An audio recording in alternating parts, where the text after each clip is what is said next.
व्यवस्था की कमी नहीं है। उसी कमरे में सिविल सर्विसेज का इम्तिहान होता है, उसी कमरे में टीईटी का होता है। ठीक, वही मेज है, वही कुर्सी है, वही मास्टर इन्विजिलेटर है। क्या ऐसा मत गलतफहमी में निकाल के दिमाग में रखिएगा कि संघ लोक सेवा आयोग के इन्विजिलेटर आईएएस होते हैं। नहीं, वही सरकारी स्कूल के मास्टर, बैंक के कर्मचारी। इसका मतलब हम करा सकते हैं, कराते नहीं। तो दो ही बातें हैं, या तो हमारी प्राथमिकता नहीं, या हम चाहते हैं कि भाई ठीक है कुछ तो ऐसा रहे जिसमें हमारी भी दखल रहे। दो ही बातें हो सकती है। ये तो हम दखल चाहते हैं कि हम चाहें रामलाल पास हो जाए तो पास हो जाए, और हम चाहें तो रामलाल फेल हो जाए तो फेल हो जाए। ये तो हम ये चाहते हैं। या हम सोचते हैं कि छोड़ो यार, चाहे जो होने दो, हमसे क्या मतलब है। दो ही बातें हो सकती हैं, तीसरी कोई बात ही नहीं।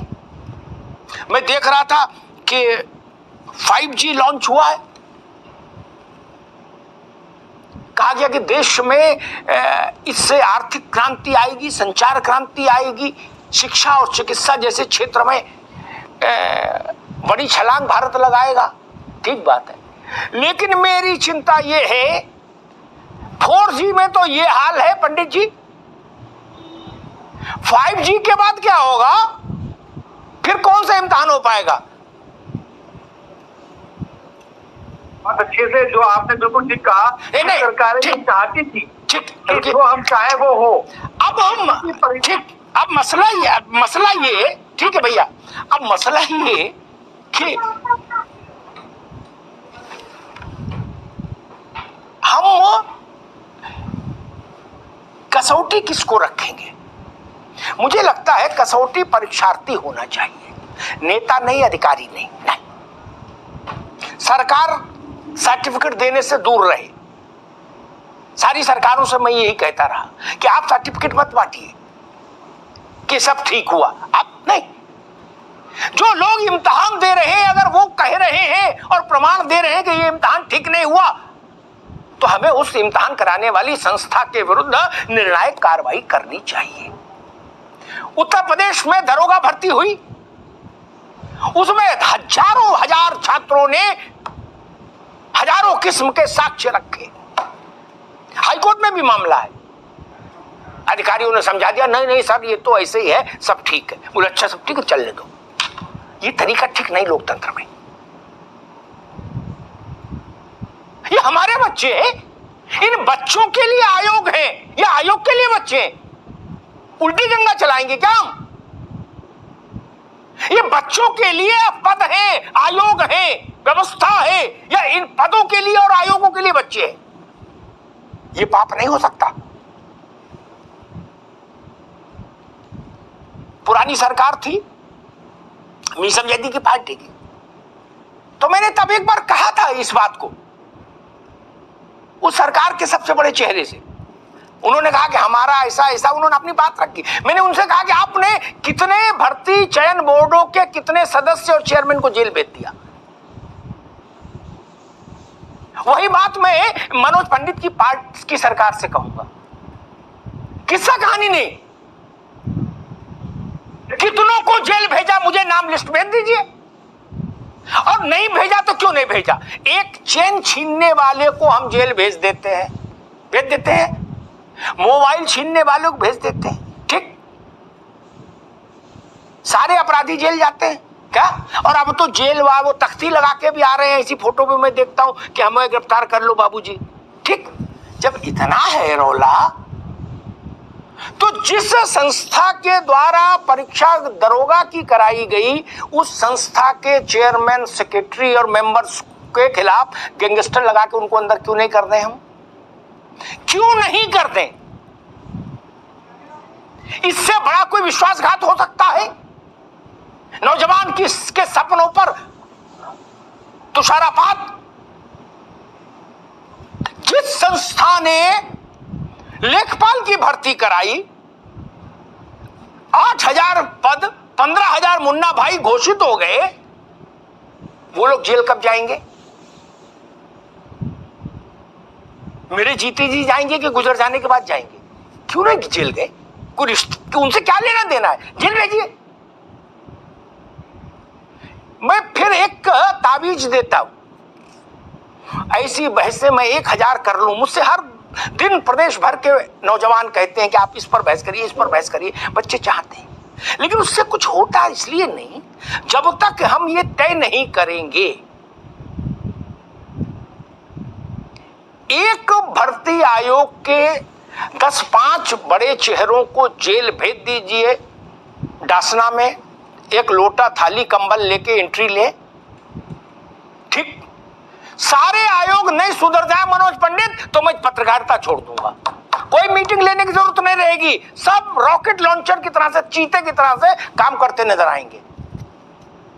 लेकिन अगर उनको पता है कि ये तो पुनर्वास केंद्र है, वृद्धावस्था संन्यास केंद्र है, कोई कहीं से मेंबर हो गया, कोई कहीं से चेयरमैन हो गया, किसी कहने से वो वहां काजू खा रहे हैं, मौसम्मी का जूस पी रहे हैं, मुंह चुपताव दे रहे हैं, मस्त घूम रहे हैं, मर रहा है बच्चा।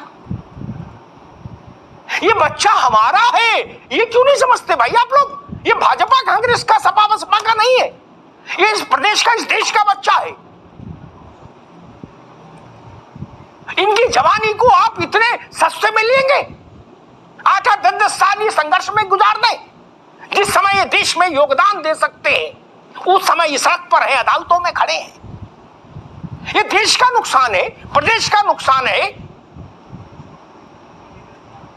देश भाजपा और सपा से पहले भी था, उनके समय भी है, उनके बाद भी रहेगा। ये गलतफहमी कोई ना पाले कि हम हैं तो देश है। बुनियादी प्रश्न वही है।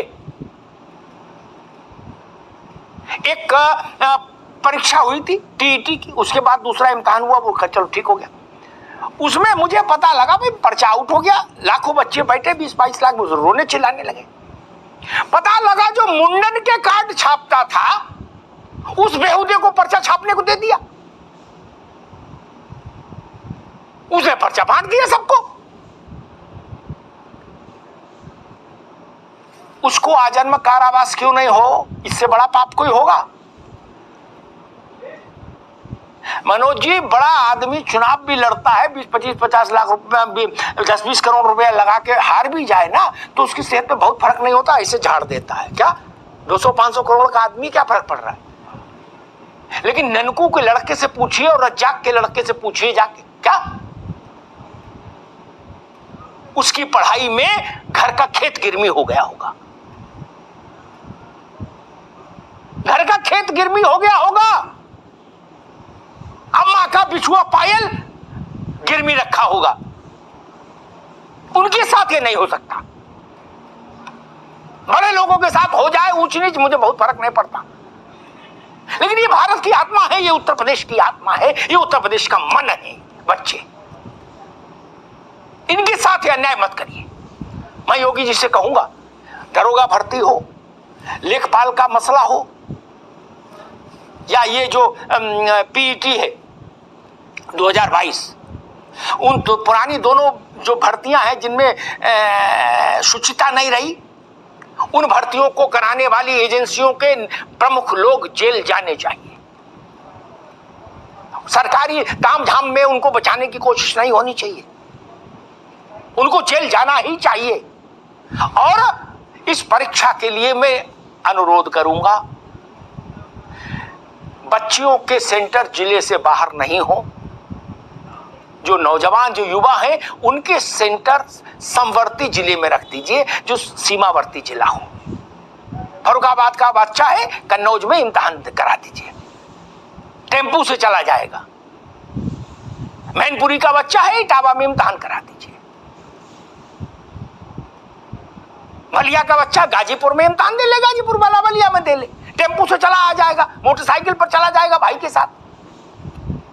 लेकिन 700 किलोमीटर तो न मत भेजिए ना, फिर कर्जा लेगा किसी से बाप। मनोज बाबू, ये पीड़ा समझिए, पिता फिर किसी से कर्जा लेगा, 2 रुपया सैकड़ा और 5 रुपया सैकड़ा पर, क्या तब कोई संदीप वर्मा, कोई रजत यादव इम्तिहान देने जाएगा? ये चीज मेरी आंख में आंसू ला देती है। और उसको हासिल क्या होगा? ऐसा मत करिए। सिर्फ इम्तिहान देने भर के लिए 2-4-5 हजार रुपया खर्च हो जाए, नहीं। मुख्यमंत्री जी को चाहिए इस व्यवस्था में हस्तक्षेप करें और आयोग से कहे कि अभी समय है और नहीं तो 10 दिन आगे बढ़ाइए परीक्षा, लेकिन ये व्यवस्था सुधारिए। 15 की जगह दिवाली बात करिए, कोई दिक्कत नहीं, कौन पहाड़ टूट पड़ रहा है। लेकिन ये परीक्षा उसे ऐसे ही होनी चाहिए, न्यूनतम बोझ पड़े परिवार पर।